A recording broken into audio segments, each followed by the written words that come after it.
All right, it is Tuesday, June the 17th. I know this month whipping by. And in Lumsden, Saskatchewan, take a look at that. Whew, that you got the primary bow, you got the secondary bow. Bill, well done. Taking a little bird bath to cool off in Waterloo. You know, with the heat and humidity, if you got a bird bath, fill it up because our little friends, they're going to need to cool off in that heat and humidity that's coming.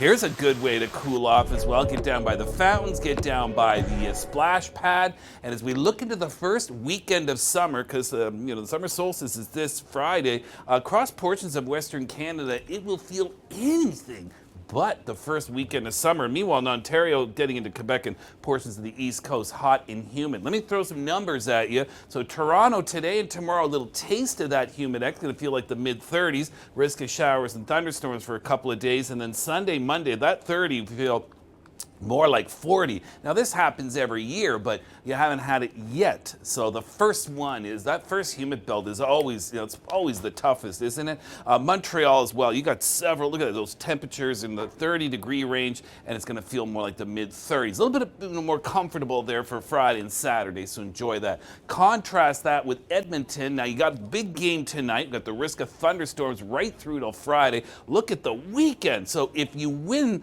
the Stanley Cup, let's hope, then you can put up with that. But if you don't, that is going to be a tough weekend. It's going to be even cooler in Calgary, and there's going to be snow in the Rocky Mountains of all things. And then Regina, you're also going to see the risk of showers and thunderstorms, and your cool down comes Sunday into Monday. Now, speaking of temperatures, St. John's, you've been on the upswing. The first 2 weeks of June, or the first half of June, has been well above seasonal values. And courtesy of the direction of the wind, this is the temperatures of the sea surface, so you've been getting the winds from the warm side of the Atlantic as opposed to those cold northeasterly winds that sock you in the rain, drizzle, fog. So Nathan Coleman was out and about finding out how he was enjoying this milder spell.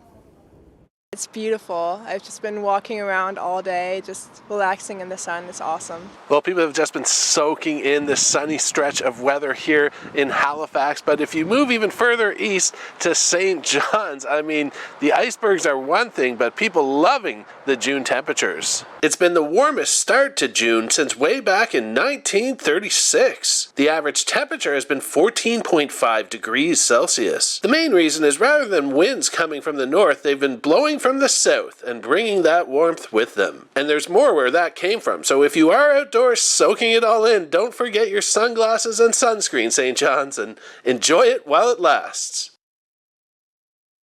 There, enjoy it while it lasts. Meanwhile, Northern Ontario, thunderstorms today moving into Northern Quebec. Southern Ontario, very hit and miss. We're going to get some of these lake breeze convergent storms, and they tend to happen, just north of the shores of Lake Ontario and southeast of the shores of Lake Huron and Georgian Bay. Tomorrow, more widespread storms could begin early in the morning in the southwest before spreading east, so that's something to watch for. Meanwhile, across the prairies, daily risk of thunderstorms includes today, likely tomorrow, Thursday, and even Friday, bringing with it some beneficial rains.